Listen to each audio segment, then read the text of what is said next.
Hello CHR, ton chroniqueur. Alors aujourd'hui je vais te parler d'un film chinois, je vais te parler de Shadow. Avant cela, n'oublie pas, si tu n'es pas abonné, pense à le faire. Surtout, pense à mettre la petite cloche des notifications.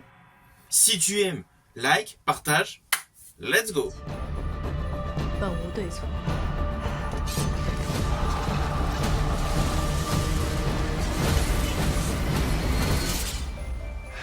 三河，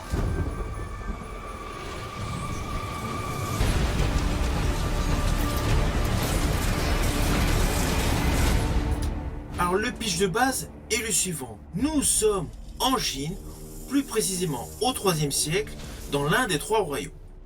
Là, nous avons le chef d'une armée royale qui est blessé, qui complote pour prendre le pouvoir à l'aide d'un sosie. Voilà, je vous l'ai fait de manière extrêmement succincte. Vous me connaissez, comme d'habitude, je ne veux pas du tout vous spoiler. Mais donc, le pitch de base de ce film met en exergue un homme qui veut prendre le pouvoir avec l'aide d'un sosie. Alors, ce film date de 2018, j'étais complètement passé à côté. Heureusement, je l'ai trouvé en DVD. Cependant, vous pouvez aussi le visionner par le biais de plateformes de streaming. Alors la grosse innovation technique de Zhang Yimou, c'est la qualité photo, la photographie.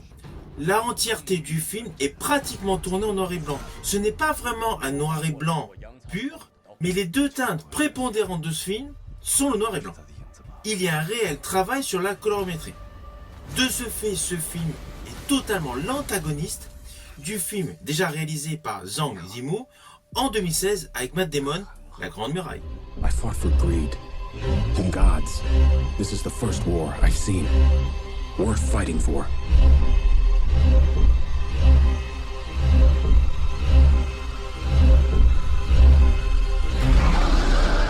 Dans ce film, il y a une désaturation permanente. Je dirais que Zhang Yimou a essentiellement joué sur un gros panel de gris. C'est assez logique car dans le film, tout au long de l'histoire, vous allez avoir une mise en exergue du yin et du yang. De ce fait, beaucoup de plans séquences jouent essentiellement sur ce contraste. Alors, je vous rassure, c'est un pur film Wuxiapian. C'est le grand retour de Zhang Yimou au Wuxiapian. Le film est largement émaillé de très beaux combats. Et justement, dans chacun de ces combats, il y a une réelle démonstration de douceur et de brutalité. La finesse et la violence sont en totale harmonie.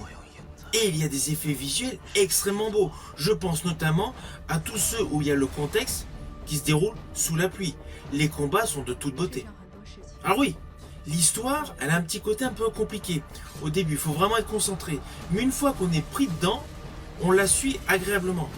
Mais je dirais que l'atout principal de ce film, c'est l'exercice de style en tant que réalisation. Ce film, selon moi, est essentiellement une leçon de cinéma Wuxiapian, tant les effets visuels sont légion. En ce qui me concerne, les effets visuels que j'ai préférés sont essentiellement les plans séquences avec les parapluies.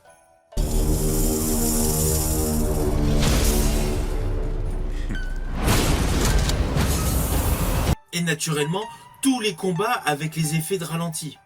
Ah oui, des fois cela peut être un peu redondant, l'histoire de quand on fait virevolter le pied, c'est montré voilà, à plusieurs reprises, et essentiellement en zoom. Mais justement, tous ces petits éléments de montage confèrent au film une plus-value en termes de douceur qui se contraste totalement à la violence de la séquence. Alors oui, il ne faut pas oublier que Zhang Yimou a réalisé plusieurs films de toute beauté avec beaucoup de combats. Et moi, il y en a un que j'aime particulièrement avec pour rôle titre Jet Li, c'est Hero.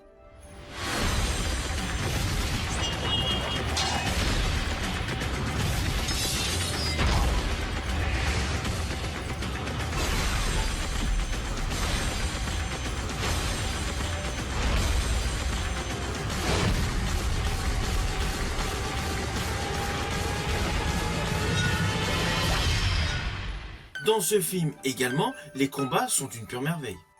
Et tout ce côté monochrome dans le film, durant les scènes de combat, assure donc une augmentation d'anxiogénité au cœur même de la violence. Je vous l'ai dit, le yin et le yang sont mis en exergue tout au long de ce film, et honnêtement, cela rend le film totalement envoûtant. Surtout que tous les enjeux de pouvoir vont complètement vous retourner la tête, car toute la trame scénaristique est très bien écrite. Le film du début jusqu'à la fin est une réelle beauté visuelle et sonore. Sincèrement, c'est rare d'avoir un aussi beau film avec d'aussi belles chorégraphies, agrémenté d'une qualité photo, d'un traitement de l'image, alors certes aseptisé, certes monochrome, mais extrêmement fluide, extrêmement lisse, extrêmement beau. Je rajouterais même que lorsqu'il pleut, on est limite à ressentir la sensibilité de l'eau qui perle sur le corps. La réalisation de Zhang Yimou est sublime. Cependant, il est vrai que la majorité des films Hong Kong, surtout tout ce qui est wuxia, il y a toujours une très belle beauté esthétique.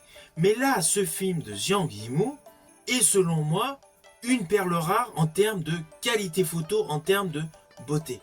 Vous me connaissez, je suis fan du cinéma asiatique. Mais celui-ci, en termes d'esthétique, est au-dessus du lot. Est largement au-dessus du lot. Et pourtant, le cinéma asiatique a un vrai travail, surtout pour tout ce qui est film wuxiapian, sur l'esthétisme, la photographie et la lumière. Mais là, celui-ci, son effet monochrome, cette palette de gris qui vous est présentée, est simplement magnifique. Et en plus, pour rajouter cet effet de contraste, un des personnages dans le film, vous le verrez, en fait, il est passionné de calligraphie. Et évidemment, il fait de la calligraphie en noir sur du blanc. Ainsi, parmi les différents arcs narratifs de ce film, il y a toujours des points qui abondent vers le fait de retransposer le yin et le yang, le blanc et le noir. Selon moi, ce film est une véritable claque visuelle.